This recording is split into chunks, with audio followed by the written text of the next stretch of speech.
Hello everyone, हम depreciation देख रहे हैं और आज के इस लेक्चर में हम आपके टेक्स्ट बुक में से पेज नंबर 246 पे जो प्रॉब्लम नंबर 3 है वो डिटेल में डिस्कस करेंगे। तो लेट्स गेट स्टार्टेड। देखिए, let's read the problem. Mahesh traders Solapur purchased furniture on 1st April 2014 for 20,000. In the same year, on 1st October, additional furniture was purchased for 10,000. On 1st October 2015, the furniture purchased on 1st April 2014, that is this furniture, it was sold for 15,000. And on the same day, a new furniture was purchased for 20,000. The firm charged depreciation at 10% per annum on reducing balance method. Prepare furniture account and depreciation account for the year ending 31st March 2015, 16 and 17. तो अभी हमें क्या बोला गया है? हमें सिर्फ दो लेजर अकाउंट्स बनाने हैं for the first 3 years. See furniture account and depreciation account. और अभी हम क्या करेंगे? हम फर्नीचर के लिए अलग से वर्किंग नोट बनाएंगे फॉर अंडरस्टैंडिंग कौन से डेट पे कौन सा फर्नीचर परचेज किया और कितना डेप्रिसिएशन है. तो हमारी वर्किंग नोट होगी 1st April 2014 को हमने जो फर्स्ट फर्नीचर खरीदा है दैट इज फॉर 20,000. ऑलराइट, इसे मैं लिखती हूँ furniture 1.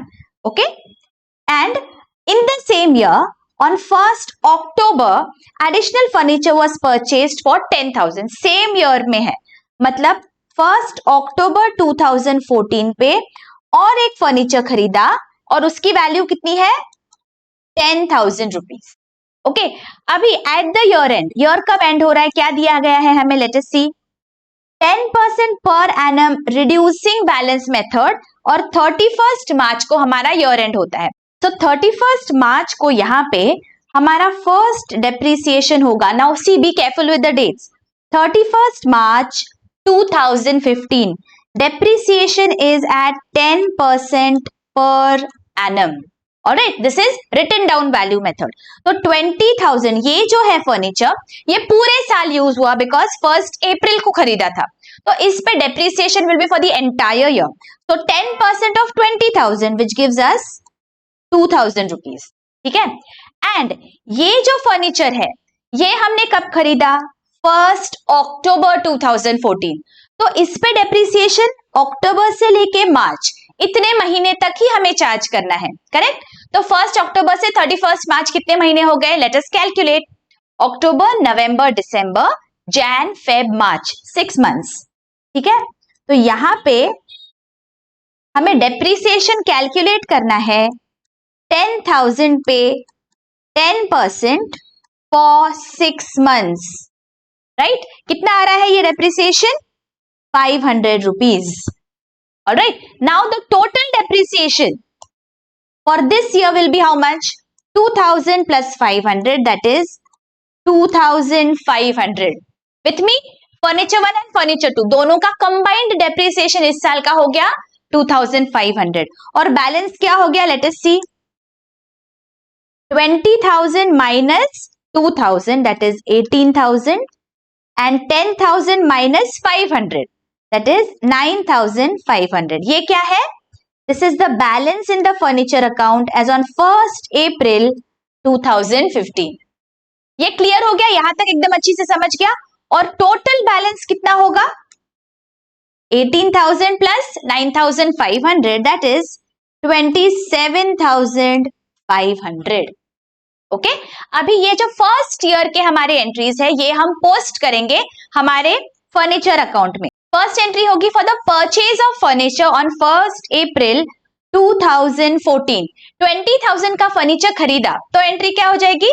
Furniture account debit to cash और बैंक 20,000. तो 1st April 2014 को हम लिख देंगे टू कैश और बैंक अकाउंट 20,000. ओके, और वापस फर्नीचर खरीदा 1st अक्टूबर को 10,000 का. तो एंट्री क्या आ जाएगी? 1st अक्टूबर को furniture account debit to cash और bank 10,000. 1st October 2014 to cash और बैंक अकाउंट 10,000. ठीक है. नाउ एज ऑन 31 मार्च 2015 दोनों फर्नीचर का मिला के कितना डेप्रिसिएशन कैलकुलेट किया हमने, देखो हमारे वर्किंग नोट में 2500. तो डेप्रिसिएशन की एंट्री क्या आ जाती है, depreciation account debit to furniture account. तो यहां पे हम लिख देंगे 2500 बाय डेप्रिसिएशन. ऑलराइट, अभी let us find out what is the balance. This is 30,000, this is also 30,000. So 30,000 minus 2,500 that gives me 27,500. Let us see, यही आया है कि मेरा वर्किंग नोट में बैलेंस 27,500. ठीक है. We always tally this with the working note to ensure that जो हमने वर्किंग नोट में लिखा है वो हमने बराबर से पोस्ट किया है या नहीं. अगर यहाँ कुछ मिसमैच हुआ तो तुरंत we will understand that something we have posted incorrectly. ठीक है. तो you have to do this small exercise, तो हमें समझ आ जाता है तुरंत. 31 मार्च 15 का हमारा बैलेंस हो जाएगा बाय बैलेंस कैरीड डाउन 27,500. और यहाँ पे एज ऑन 1 अप्रैल 15 हम लिख देंगे टू बैलेंस ब्रॉट डाउन 27,500. ठीक है. अभी इस साल क्या हुआ है, let us look at the problem. On 1 October 2015 the furniture purchased on 1 April 14 was sold for 15,000 and on the same day a new furniture was purchased for 20,000. तो क्या हुआ, एक फर्नीचर हमने बेचा और उसके बदले में हमने दूसरा फर्नीचर खरीदा. तो जो फर्नीचर खरीदा तब हमारी एंट्री क्या आ जाएगी, furniture account debit to cash और बैंक 20,000 1 अक्टूबर 15 को. तो वो हम यहाँ पे एंट्री लिख लेते हैं टू कैश और बैंक 20,000. ठीक है. और ये अमाउंट हमारे फर्नीचर के वर्किंग नोट में भी हम लिख देंगे. यहां पे हम लिखेंगे फर्नीचर नंबर 3 20,000. ये कब परचेज किया है हमने, 1 अक्टूबर 2015 को. ठीक है. और अभी हमने यहाँ पे एक सेल किया है, वो वाला फर्नीचर कौन सा है, the furniture that was purchased on 1 अप्रैल. 1 अप्रैल मतलब ये वाला फर्नीचर. तो ये जो फर्नीचर है वो हमने सेल ऑफ किया 1 अक्टूबर 2015 को. नाउ वी नो जब भी हम सेल करते हैं, मैंने आपको बेसिक लेक्चर में सिखाया हुआ है, we have to find out what is the profit और loss on sale of that asset. वो हम कैसे करते हैं, पहले तो हमें पता होना चाहिए that on the date of sale what was the book value of that asset. हमारे पास बुक वैल्यू कैसे आएगी, 1 अप्रैल से लेके डेट ऑफ सेल का जो डेप्रिसिएशन है वो हम माइनस करेंगे and then we will get the book value as on the date of sale. Right. याद करिए प्रॉफिट और loss on sale of asset वाला लेक्चर, ये हमने डिटेल में देखा हुआ है उस लेक्चर में. अगर किसी को कोई भी डाउट है please go and check that lecture out. तो हम 1 अक्टूबर 2015 तक का डेप्रिसिएशन फाइंड आउट करेंगे on the furniture that we have sold. तो 1 अक्टूबर 2015 1 October 2015 depreciation will be provided only on this furniture, okay, because वो हमने सेल ऑफ किया है. बाकी फर्नीचर हमारे साथ है, लेकिन ये जो पहला वाला फर्नीचर है we are selling it off. तो सिर्फ उतने फर्नीचर का depreciation we have to calculate. This is written down value method. 10% है. तो रिटन डाउन वैल्यू क्या है 1 अप्रैल को 18,000. 18,000 का 10% और नंबर ऑफ मंथ्स कितने हैं देखो, अप्रैल से लेके अक्टूबर तक. अप्रैल, मई, जून, जुलाई, अगस्त, सितंबर. देखिए अक्टूबर में तो सेल ऑफ हो रहा है, 6 मंथ्स है. तो हम कैसे कैलकुलेट करेंगे, 18,000 का 10% for 6 months, this is 900 rupees. Correct. तो हमारा बुक वैल्यू, राइट, तो हमारी बुक वैल्यू एज ऑन 1 अक्टूबर 2015 कितनी आ जाएगी, 18,000 माइनस 900 दैट इज 17,100 रुपीज. अभी जिसकी बुक वैल्यू 17,100 है वो हमने कितने पे बेचा है, देखो let us see, look at the problem. हमने बेचा है 15,000 पे. Now here I am going to write down selling selling price is 15,000, right. अभी जिसकी वैल्यू 17,100 है वो मैंने 15,000 पे बेचा, मतलब मेरा नुकसान हुआ, राइट। कितने का? 2,100 का। This is my loss on sale of furniture. Is this very very clear? क्या किया हमने? जो बुक वैल्यू है as on the date of sale, पहले हमें वो फाइंड आउट करनी है, और वो फाइंड आउट करने के लिए पहले हमें डेप्रीसिएशन निकालना पड़ेगा for the number of months, जब तक वो एसेट हमारे पास है, जब तक हमने उसे यूज किया है। Okay, so this is how we have done it. अभी हम इसकी जर्नल एंट्री पहले लिखेंगे and then we will post it, ठीक है। जर्नल एंट्री क्या आ जाएगी यहाँ पे? For your understanding I am passing the journal entry. Journal entry हमें पूछी नहीं गई है। 15,000 पे हमने फर्नीचर बेचा है, तो हमारे पास पैसा कितना आया? 15,000। तो हमारी एंट्री क्या हो जाएगी? आई am passing the entry here. Bank account debit 15,000, right. और कितने बुक वैल्यू का फर्नीचर हमारे बिजनेस से बाहर गया? 17,100। याद करिए, जितना फर्नीचर बाहर जाता है, जितनी बुक वैल्यू का, उतने से हमें उसे क्रेडिट करना है, उससे ज्यादा नहीं और उससे कम नहीं, ठीक है। 17,100 is the book value of the furniture as on the date of sale. तो फर्नीचर अकाउंट को क्रेडिट भी 17,100 से ही होगा। तो मैं यहां पे लिख दूंगी टू फर्नीचर अकाउंट 17,100। और ये जो डिफरेंस है 2,100 का, ये हमारा लॉस है, तो मैं यहां पे लिख दूंगी loss on sale of furniture account debit, ठीक है। लॉस है तो डेबिट करेंगे। See this is going to be my journal entry. तो अभी इसे हम वन बाय वन पोस्ट करते हैं हमारे फर्नीचर अकाउंट में एज ऑन 1 अक्टूबर 2015। सबसे पहले क्या हुआ? हमने डेप्रिसिएशन कैलकुलेट किया है, तो ये डेप्रिसिएशन पहले पोस्ट कर देंगे 900 रुपीज का। So depreciation account debit to furniture as on 1 October 2015 by depreciation account amount is 900। और अभी जब फर्नीचर सेल ऑफ किया तो देखो यहाँ पे हमने क्या किया? बैंक और loss on sale of furniture दोनों को डेबिट किया है और फर्नीचर को क्रेडिट किया 17,100 से।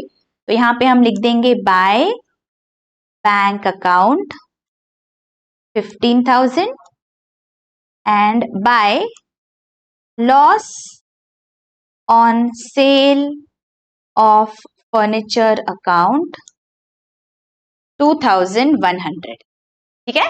देखिए ये टोटल हो गया 17,100।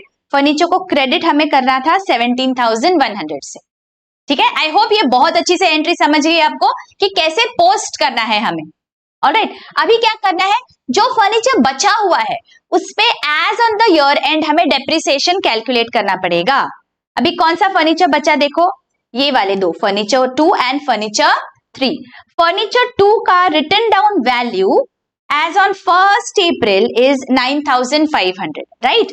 और ये फर्नीचर हमारे पास है पूरे साल भर, तो इस पे 10% डेप्रिसिएशन आएगा पूरे साल का। तो एज ऑन 31 मार्च 2016 हमारा डेप्रिसिएशन होगा इसका 10%, 9,500 का 10% that is 950 rupees. Alright, and furniture 3 ये 20,000 में हमने खरीदा, लेकिन कब खरीदा?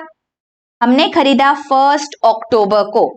तो जब हम डेप्रिसिएशन प्रोवाइड करेंगे, हम कैलकुलेट करेंगे number of months from 1 October till 31 मार्च। कितने आते हैं? अक्टूबर, November, December, Jan, Feb, March, 6 months. तो depreciation will be calculated for 6 months. तो 20,000 पे 10% फॉर 6 मंथ्स कितना आ जाता है? ये 1,000 रुपीज, करेक्ट। तो अभी देखो बैलेंस कितना है, यहां पे बैलेंस होगा 9,500 minus 950, 8,550। This is my balance in the furniture account as on 1 April 16। और सेकेंड फर्नीचर का बैलेंस कितना है?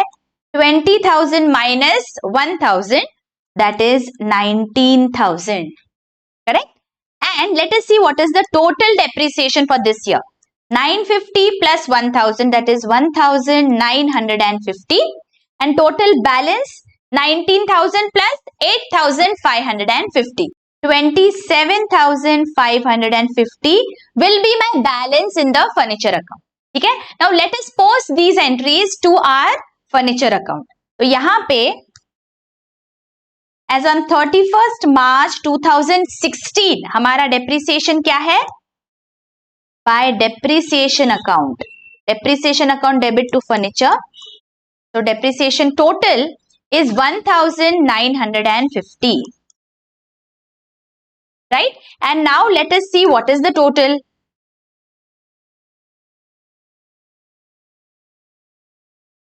47,500. तो यहाँ पे भी मैं लिख देती हूँ 47,500. ठीक है? And now let us find out the balance. This is 27,550 by balance carried down. Working note का बैलेंस देखो कितना है? 27,550. राइट? इसका मतलब हमने बहुत सही तरीके से पोस्टिंग किया है. अभी प्रॉब्लम में हमें क्या बोला है देखो, फर्स्ट 3 इयर्स का हमें 2017 तक का हमें फर्नीचर अकाउंट बनाना है. So 1 more year to go, right? तो यहाँ पे अगेन हमारा डेप्रिसिएशन आ जाएगा एज ऑन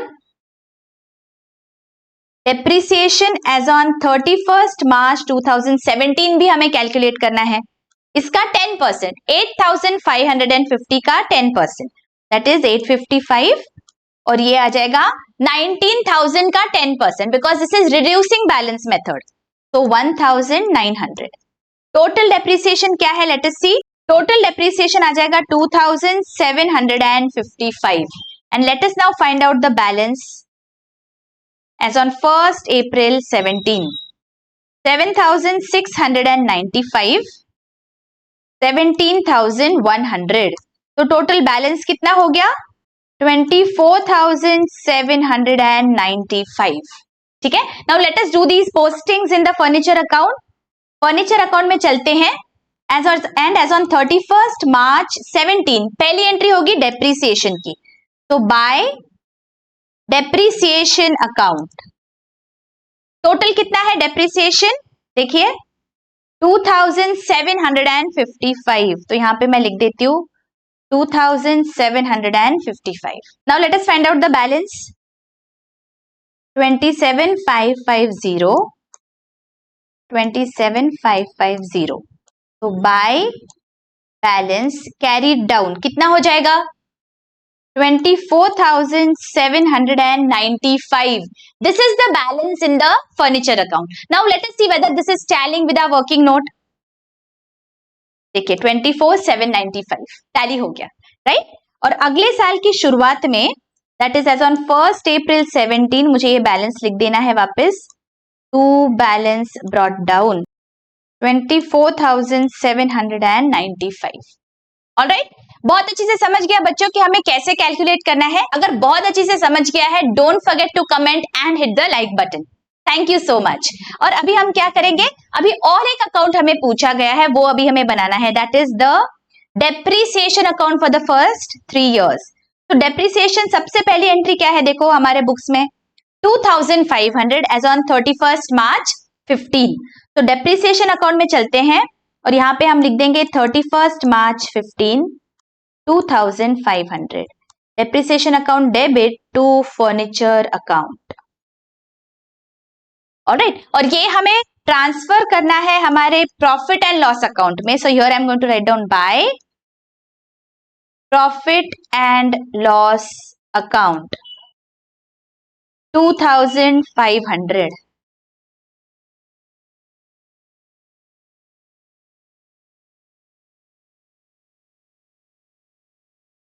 ओके, अभी नेक्स्ट क्या है? देखो अगली डेप्रिसिएशन की एंट्री है 1st October 15 को 900 रुपीज.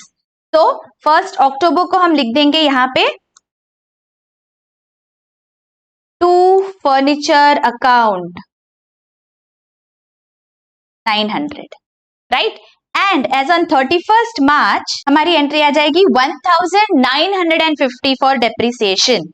तो यहां पे हम लिख देंगे 1,950 टू फर्नीचर अकाउंट, और ये टोटल हमारा ट्रांसफर हो जाएगा as on 31st March 16 to profit and loss account. तो यहां पे मैं लिख दूंगी by profit and loss account. ये टोटल क्या है मेरी 2850। So let me transfer this to the profit and loss account. Clear? Okay. और लास्ट थर्ड ईयर में क्या है देखो, डेप्रिसिएशन की अमाउंट है 2755। तो as on 31st March 17 depreciation account debit to furniture 2755, ठीक है, एंड 31st March 17 को हम ट्रांसफर कर देंगे ये amount profit and loss account में। तो bye profit and loss account 2755, ठीक है, and now let us do the total here.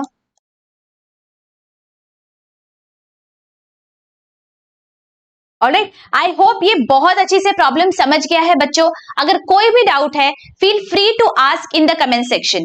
Whenever we are buying and selling furniture और एनी टाइप ऑफ एसेट, हमें बहुत गौर से, बहुत कंसंट्रेशन के साथ वर्किंग नोट बनाना है।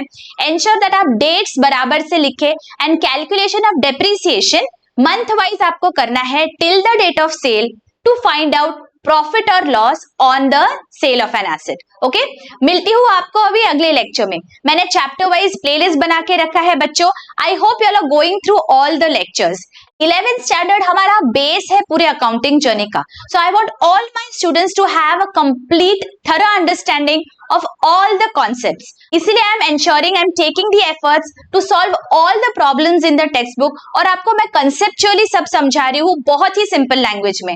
So please ensure that you go through all the lectures ताकि class 12th में आपको बहुत आसान जाएगा if your class 11th base is very strong. I hope you all are sharing these lectures with your friends and colleagues too.